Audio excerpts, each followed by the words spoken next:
नमस्कार, आवाज समाचार में आपका स्वागत है। आपके साथ मैं हूं विपिन भट्ट। तो बजने वाले शाम के 5 और हम हाजिर लेकर ये ताज़ा तरीन आवाज समाचार अपडेटेड और ताज़ा खबरों के साथ। तो चलिए शुरुआत करते हैं इस वक्त की हेडलाइन से। डीप फेक पर आईटी मंत्री अश्विनी वैष्णव ने की सोशल मीडिया कंपनियों से बात। डीप फेक के लिए जल्द रेगुलेशन लाएगी सरकार। ड्राफ्ट पर काम भी हुआ शुरू।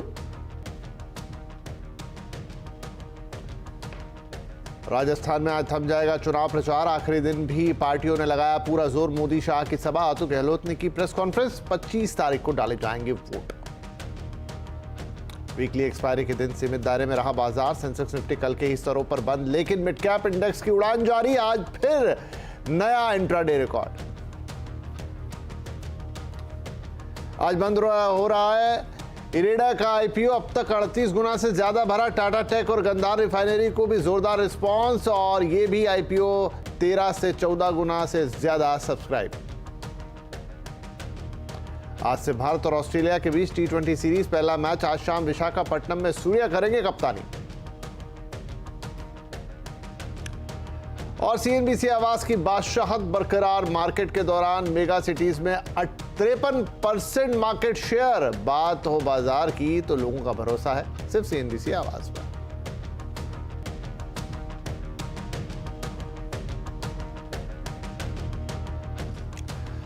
तो खबरों पर विस्तार से बातचीत करेंगे, लेकिन उससे पहले आप सभी दर्शकों को तहे दिल से शुक्रिया, क्योंकि आपके साथ और प्यार ने आवाज को एक बार फिर से एक खास पोजीशन दिलाई है। मार्केट के दौरान सीएनबीसी आवाज की बादशाहत जो है वो बरकरार है, जहां तकरीबन 53% मार्केट शेयर चैनल के पास है, और लोगों ने अपनी तरक्की के लिए सीएनबीसी आवाज को देखना पसंद किया है। आप सभी का बहुत बहुत शुक्रिया।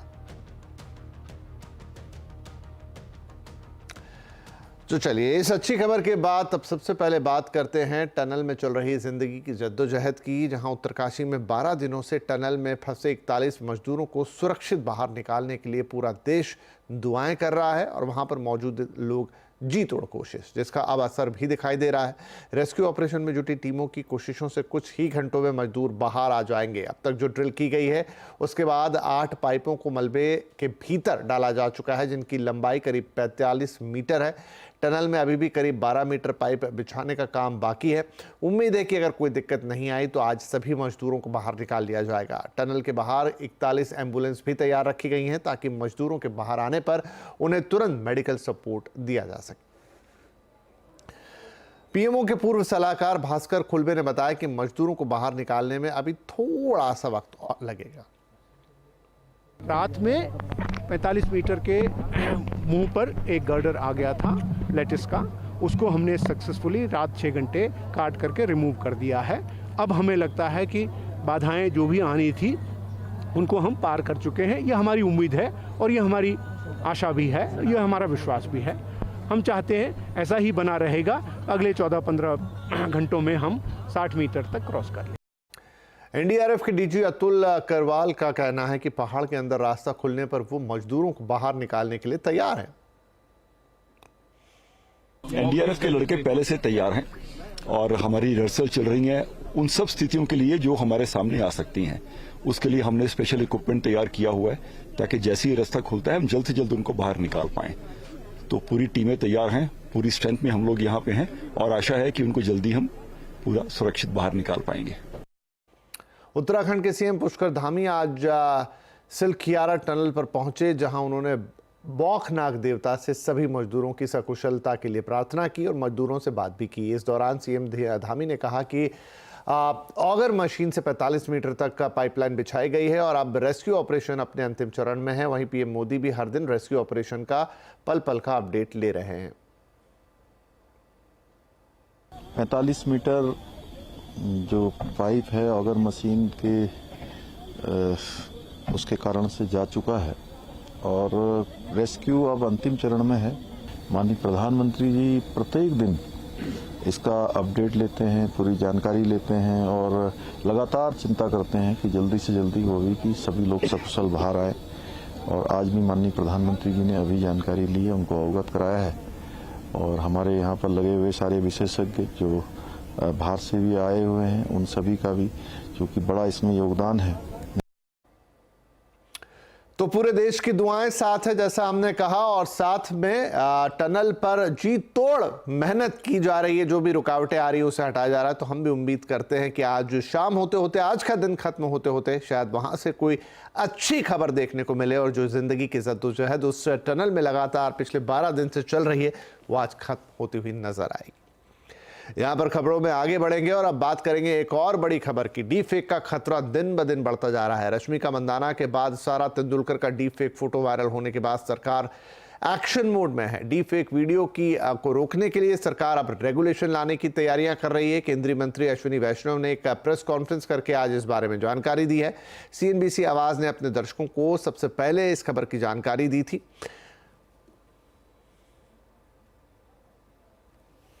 ज़रूरत है कि जल्दी से जल्दी इस पे स्टेप्स लिए जाएं, चाहे वो कानूनी हो, चाहे वो रेगुलेटरी हो, चाहे वो टेक्नोलॉजिकल हो। हर एक तरह के स्टेप्स हमको लेने की ज़रूरत है। सभी सोशल मीडिया प्लेटफॉर्म्स को एक डिटेल्ड मीटिंग के लिए बुलाया गया था। सबके साथ विस्तृत चर्चा हुई, डिटेल में बातचीत हुई। सोशल मीडिया प्लेटफॉर्म्स ने अपने इंटरनेशनल एक्सपीरियंस को भी शेयर किया और सबने क्लियरली इस खतरे को, इसकी गंभीरता को स्वीकार किया। वहीं कल प्रधानमंत्री नरेंद्र मोदी ने भी डीप फेक को समाज के लिए खतरा बताया था। G20 वर्चुअल शिखर सम्मेलन को संबोधित करते हुए पीएम ने कहा है कि AI रेगुलेशन के लिए सब देशों को मिलकर काम करना चाहिए। डीप फेक समाज के लिए, व्यक्ति के लिए कितना खतरनाक है, इसकी गंभीरता को समझते हुए हमें आगे बढ़ना होगा। हम चाहते हैं कि AI should reach the people and it must be safe for the society। इसी अप्रोच के साथ भारत में अगले महीने ग्लोबल AI पार्टनरशिप समिट आयोजित की जा रही है। चलिए थोड़ी और बातचीत करते हैं। बड़ा गंभीर विषय है और इस पर सरकार एक्शन में भी है। हमारे संवाददाता असीम मनचंदा जो पहले आप तक ये खबर लाए थे और आज जो प्रेस कॉन्फ्रेंस हुई, जो बैठक हुई, उसको भी कवर कर रहे थे। असीम, डीप फेक पर नकेल कसने के लिए सरकार एक्शन प्लान की बात कर रही है। कब तक बनेगा, क्या बनाया जा रहा है और कब इस पर एक बड़ा एक्शन होते हुए देखेंगे? फिल्म एक्टर रश्मिका मंदाना के डीप फेक वीडियो वायरल होने का मुद्दा CNBC आवाज ने प्रमुखता से उठाया था। CNBC आवाज ने बताया था कि किस तरह से डीप फेक वीडियो लोगों के लिए खतरा साबित हो सकते हैं। प्रधानमंत्री नरेंद्र मोदी ने भी इसको लेकर के काफ़ी चिंता जताई थी। उसके बाद सरकार इस पर काफ़ी हरकत में आ गई। IT मंत्री अश्विनी वैष्णव ने आज सोशल मीडिया कंपनी और AI एक्सपर्ट के साथ एक बैठक की थी। सरकार जल्दी इसके ऊपर एक ड्राफ्ट रेगुलेशन जारी करेगी। ये ड्राफ्ट अगले 10 दिनों के अंदर आ सकता है। सरकार ये चाहती है कि सबसे पहले तो जो डीप फेक वीडियो है उनको डिटेक्शन किया जाए, उसके बाद उनकी प्रिवेंशन की जाए। इतना ही नहीं, लोगों को इसके बारे में अवेयर किया जाए और कंप्लेंट मैकेनिज्म काफ़ी मजबूत बना जाए ताकि लोगों को आसानी से इसके बारे में कंप्लेंट कर सके। तो अब सरकार इसको लेकर के काफ़ी तेज़ी से आगे बढ़ रही है। अगले 10 दिनों के अंदर ये ड्राफ्ट रेगुलेशन जारी होगा। सभी स्टेक होल्डर से इसके ऊपर चर्चा होगी और उसके बाद सरकार एक नया कानून लेकर के आएगी। खासतौर पर कि डीप फेक के लिए सरकार गाइडलाइंस लाना चाहती है। सरकार के मुताबिक ये डीप फेक वीडियो लोकतंत्र के लिए खतरा साबित हो सकते हैं। तो ऐसे में इसके लिए एक रेगुलेशन लाना काफ़ी अनिवार्य है, जिसमें कि जो IT कंपनियां हैं और सोशल मीडिया कंपनियां हैं वो वीडियो आने के 24 घंटे के अंदर उनको हटाएं और साथ ही उसके बनाने वाले के ऊपर भी कार्रवाई करें। तो जल्दी एक नया रेगुलेशन इसको लेकर के आ सकता है। जी असीम, बहुत शुक्रिया। तो डीप फेक वाकई में एक डरावना सच है और AI के युग में असली नकली की पहचान करना दिन पर दिन मुश्किल होता जा रहा है और AI ने तो इस चीज़ को काफ़ी आगे बढ़ा दिया है। तो कैसे इससे सावधान रहा जाए, इस पर आज कंज्यूमर अड्डा में एक डीप चर्चा करेंगे। डीप फेक कैसे लगेगा, ब्रेक आज का कंज्यूमर अड्डा। ज़रूर जुड़िएगा हमारे साथ क्योंकि एक महत्वपूर्ण पॉइंट जो उठाया वो है कि इस पर अवेयरनेस को बढ़ाना बहुत ज़रूरी है। चलिए अब बात कर लेते हैं आज के बाजार की। आज वीकली एक्सपायरी का दिन था और बाजार एक सीमित दायरे में ही कारोबार करता हुआ दिखाई दिया। अंत में सेंसेक्स निफ्टी ऑलमोस्ट कल के ही स्तर पर बंद हो गए, लेकिन हाँ फ्लड टू नेगेटिव टेरिटरी में। आज सबसे ज़्यादा तेज़ी हमने ऑयल, गैस और रियल्टी इंडेक्स में देखी, वहीं फार्मा शेयरों पर दबाव था। हाँ, लेकिन जो मिड कैप की रैली है लगातार जारी है और फिर आज नया रिकॉर्ड वहाँ पर बना। लेकिन फिर भी और डिटेल लेते हैं, आइए मार्केट को समझते हैं। हमारे साथ हैं हमारे सहयोगी सुमित मेहरोत्रा। तो सुमित, ये जो आज का बाजार सीमित दायरे में ज़रूर रहा, लेकिन फिर भी एक्शन पैक था, खासतौर पर मिड कैप्स में। क्या रहा दिन भर का लब्बो लुआब और कहाँ एक्शन ज़्यादा था? जैसे कि मैंने कहा कि आईटी आज ऑटो स्टार था, तो अच्छी तेजी ऑटो शेयरों में देखने को मिली और लीड भी कर रहे थे। हीरो मोटोकॉर्प 4.5% ऊपर, बजाज ऑटो 3% ऊपर, बीपीसीएल 2.5% ऊपर और इंडसइंड बैंक करीब 1% की बढ़त यहाँ आते हुए दिखाई पड़ी। गिरने वाले शेयरों में सिप्ला, न्यूज फ्लो का इम्पैक्ट 8% की गिरावट, अल्ट्राटेक सीमेंट 2% नीचे, एलटी माइंड ट्री करीब 1.5% नीचे और एसबीआई लाइफ रफली 1.5% के आसपास बिकवाली यहाँ रही। मिड कैप के चढ़ने वाले शेयरों में ईआईडी पैरी 8.5% ऊपर, फिलिप्स कार्बन 8% ऊपर, प्राज इंडस्ट्री 6.5% ऊपर और एचपीसीएल करीब 6%, 7% तेजी यहाँ पे आते हुए दिखाई पड़ी। बिकवाली रही आज ट्यूब इन्वेस्टमेंट में, रादर कल की जोरदार तेजी के बाद प्रॉफिट टेकिंग। होम फर्स्ट करीब 4% नीचे, विजय डायग्नोस्टिक्स 4.5% नीचे और जेबी केमिकल करीब 4% की बिकवाली यहाँ पर आते हुए दिखाई पड़ी। तो ओवरऑल एक सेशन रेंज बाउंड, लेकिन स्टॉक स्पेसिफिक स्टोरी काफी डेवलप हो रही थी। राइट, शुक्रिया इस बात के लिए। और इधर आईपीओ का बाजार गुलजार है। इस हफ्ते 5 कंपनियों के आईपीओ सब्सक्रिप्शन के लिए खुले हैं, जैसा आपको पता है, और इनमें से इरेडा का आईपीओ आज बंद हो जाएगा। वहीं Tata tech, flair writing, Gandhar oil refinery और फेड बैंक फाइनेंशियल सर्विसेज का इशू सब्सक्रिप्शन के लिए 24 तारीख तक खुला है।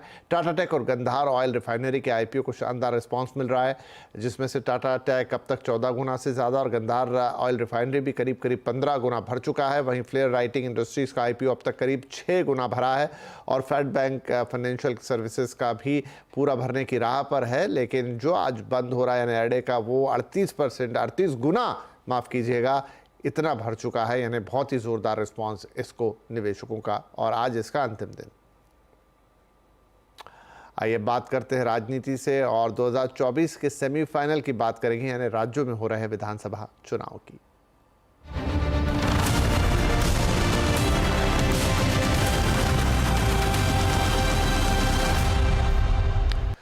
राजस्थान में विधानसभा की 200 सीटों पर चुनाव के लिए आज प्रचार थम जाएगा। यहां 25 नवंबर को वोट डाले जाएंगे। प्रचार के आखिरी दौर में कांग्रेस और बीजेपी दोनों ने अपनी पूरी ताकत झोंक रखी है। कांग्रेस अपनी सरकार बरकरार रखने के लिए जोर लगा रही है, जबकि बीजेपी कांग्रेस को हराकर सत्ता पाने की कोशिश कर रही है। राजस्थान चुनाव के नतीजे 3 दिसंबर को आएंगे। तो देवगढ़ में प्रधानमंत्री नरेंद्र मोदी ने भी चुनावी जनसभा को संबोधित किया और उन्होंने कांग्रेस पर राजेश पायलट और सचिन पायलट के अपमान का आरोप लगा दिया। कांग्रेस पूरी ताकत से झूठ बोल रही है कि कांग्रेस के शाही परिवार ने राजेश पायलट का कभी अपमान नहीं किया। मेरे परिवारजनों, गुजरों का जितना अपमान कांग्रेस ने किया है, ये राजस्थान की पहली पीढ़ी ने भी देखा है और आज की पीढ़ी भी देख रही है। एक गुर्जर समाज का बेटा राजनीति में जगह बनाने के लिए संघर्ष करता है, पार्टी के लिए ही जान लगाता है और सत्ता मिलने के बाद शाही परिवार की उस शय पर उसे दूध में से मक्खी की तरह निकाल करके फेंक दिया जाता है। स्वर्गीय राजेश पायलट जी के साथ भी इन्होंने यही किया और उनके बेटे के साथ भी यही कर रहे हैं। पीएम मोदी ने के बयान पर सचिन पायलट ने आपत्ति जताई है। सचिन पायलट ने कहा है कि पीएम मोदी का बयान तथ्यों से परे है। पीएम मोदी कांग्रेस को उनके नेताओं के बहाने घेरने से नहीं चूकते। पायलट ने कहा कि पीएम मोदी पहले भी नरसिम्हा राव, जितेंद्र प्रसाद और सीताराम केसरी को लेकर बात कर चुके हैं। इधर राजस्थान में गृह मंत्री अमित शाह ने गहलोत सरकार पर भी निशाना साधा। अमित शाह ने गहलोत सरकार पर सुनियोजित दंगों का आरोप लगाया। उन्होंने कहा कि अब कांग्रेस सरकार का जाना तय है। परिवारवाद, भ्रष्टाचार और तुष्टीकरण की राजनीति जो कांग्रेस ने इस 5 साल में राजस्थान में इसका परिचय दिया, इससे राजस्थान की जनता बहुत त्रस्त है। इस बीच राहुल गांधी के खिलाफ चुनाव आयोग ने एक एक्शन लिया है। चुनाव आयोग ने राहुल गांधी के पनौती वाले बयान पर उन्हें कारण बताओ नोटिस जारी कर दिया। अब राहुल गांधी को 25 नवंबर तक नोटिस का जवाब देना होगा। आपको बता दें कि राहुल गांधी ने राजस्थान में चुनावी जनसभा में पीएम मोदी पर विवादित टिप्पणी की थी, जिसके बाद चुनाव आयोग ने उनके खिलाफ यह एक्शन लिया है। तो राजस्थान में 25 नवंबर को वोट डाले जाएंगे। अंतिम दौर में राजस्थान में कैसा है चुनावी माहौल, आज चुनाव अड्डा में इसी पर करेंगे बड़ी चर्चा। शाम 7:57 पर जरूर जुड़िएगा हमारे साथ। आज का चुनाव अड्डा, बात होगी राजस्थान, उसके चुनाव की और वहां की राजनीति की। तो ये खास चर्चा आज 7:57 पर चुनाव अड्डा में, राजस्थान आखिरी दांव।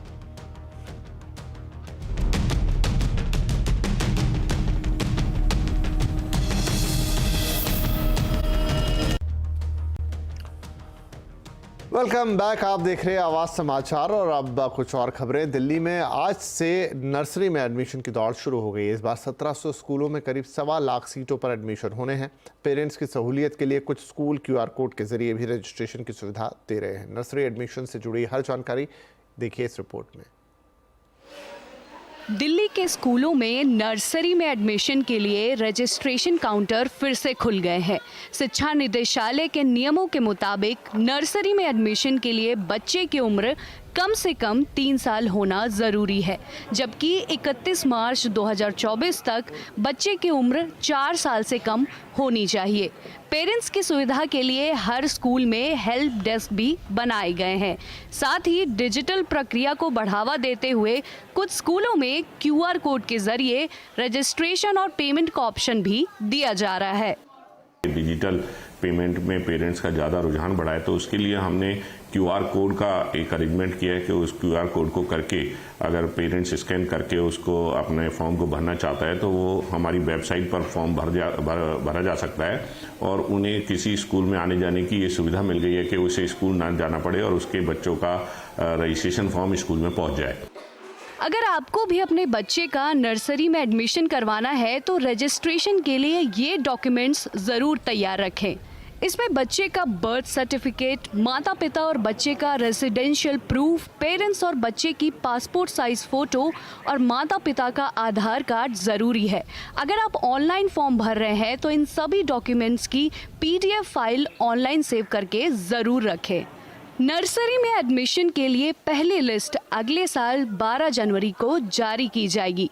दीपाली नंदा, दिल्ली। और अब मिशन स्वच्छता और पानी स्पेशल। वर्ल्ड टॉयलेट वीक के दौरान दुनिया भर में लाखों लोगों ने स्वच्छता बनाए रखने की प्रतिज्ञा ली है और ले रहे हैं। इस खास मौके पर आइए देखते हैं भारत का स्वच्छता सफर। शहरी भारत के चहुमुखी विकास के स्वर्णिम दौर में 15 अगस्त 2014 का अहम स्थान है। इसी ऐतिहासिक दिन में माननीय प्रधानमंत्री जी ने लाल किले की प्राचीर से स्वच्छता को आम आदमी की जीवन शैली में प्रमुखता से अपनाने का आह्वान किया। क्या हमारा देश स्वच्छ नहीं हो सकता है? अगर 125 करोड़ देशवासी तय कर लें कि मैं कभी गंदगी नहीं करूंगा, तो दुनिया की कौन सी ताकत है जो हमारे शहर गांव को आकर के गंदा कर सके? डिग्निटी ऑफ विमेन, क्या ये हम सबका दायित्व नहीं है? क्या हमारी मां बहनों को इज्जत के लिए हम कम से कम शौचालय का प्रबंध नहीं कर सकते? हिंदुस्तान की सभी स्कूलों में टॉयलेट हो, बच्चियों के लिए अलग टॉयलेट हो, और इसलिए स्वच्छ भारत का एक अभियान इसी 2 अक्टूबर से मुझे आरंभ करना है। यही संकल्प आगे चलकर स्वच्छ भारत मिशन के रूप में शुरू हुआ, जिसने भारत जैसे विशाल देश में शहरों को खुले में शौच से मुक्त बनाने जैसे चुनौतीपूर्ण काम को कर दिखाया। इस दौरान समाज में स्वच्छता को एक विशेष स्थान मिला और ये करिश्मा जन भागीदारी और जन आंदोलन से हासिल हुआ। तो इस बुलेटिन में फिलहाल इतना ही, लेकिन CNBC आवाज पर खबरें और कार्यक्रम दोनों जारी हैं और आप हमारे सोशल मीडिया प्लेटफॉर्म पर भी सभी ताज़ा अपडेट ले सकते हैं बस एक क्लिक पर। नमस्कार।